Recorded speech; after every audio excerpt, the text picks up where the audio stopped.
Baseball is a game defined by lines. On the field, they're white. In the record books, they're black and white. Jackie Robinson broke the line that separated black from white in baseball. But players of color found that there were other lines holding them back. Not always visible, but clear. In the 50s and 60s, and even early 70s, people thought they weren't smart enough to be pitchers. Well, they would say we couldn't control the game, just like quarterbacks at that level. There was a real perception that said, no, these guys don't have heart. I mean, it was said about Jackie Robinson, but I think the question was asked the most of the pitchers, and the standard was raised the highest for the pitchers. The standard of excellence for any pitcher is 20 victories in one season. Above that line, you're an ace. Below it, you're one of the crowd. In almost 60 years since Jackie Robinson, more than 150 pitchers have won 20 games in a season. Of those, only 12 have been African American, black men born in North America.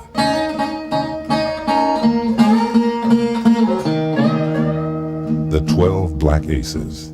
That's the name Jim Mudcat Grant has coined for this elite group of pitchers, linked by nothing but color, ability, and toughness to beat the odds, except for 4 who shared something more. 4 black pitchers won 20 games in the same community.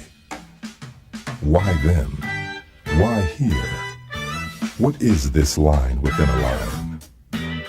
This is the story of the Bay Area Black Aces.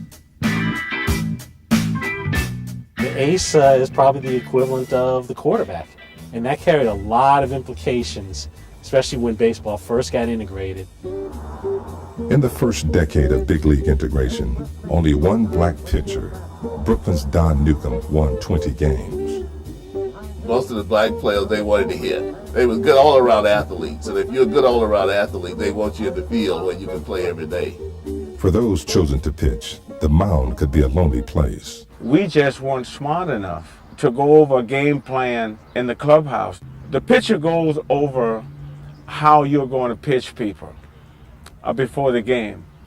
My first year, I wasn't given that lineup to go over the hitters like the other pitchers were. In an environment where little was given, Sam Jones had something that nobody could take away. He had the biggest curveball you ever saw in your life. No one in baseball had the type of curveball that Sam had. First time I faced Sam, he threw me a curveball. I think I jumped out of my shoes, dropped the bat, my underclothes, everything. And the umpire said, "Strike." I said, "What?" He said, "Son, that's a major league curveball." He threw it differently than anybody I've ever seen. If you can imagine yourself shooting a marble, you put the marble and you shoot the marble and the thumb comes up. Well, that's what he did when he threw the curveball. A lot of people feared him because he had a reputation of throwing at guys, and he talked rough. He was a street guy, and he knew everything, and he gave you all the time, and he had this toothpick in his mouth all the time. The ex-Negro leaguer could overpower anyone. His problem was control. When the Giants got him from St. Louis in '59, his career record stood below 500. He was a veteran pitcher. He was 33, I believe, when they got him. When they thought with another starter, well, this would be the ingredient that would put them over the top. Bill Rigney was just a fine manager. He had an ability to let everybody know their role on the ball club. And maybe that was another factor in Jones's success with the Giants, because Rigney was a great confidence builder. He pitched in 50 games that year, 30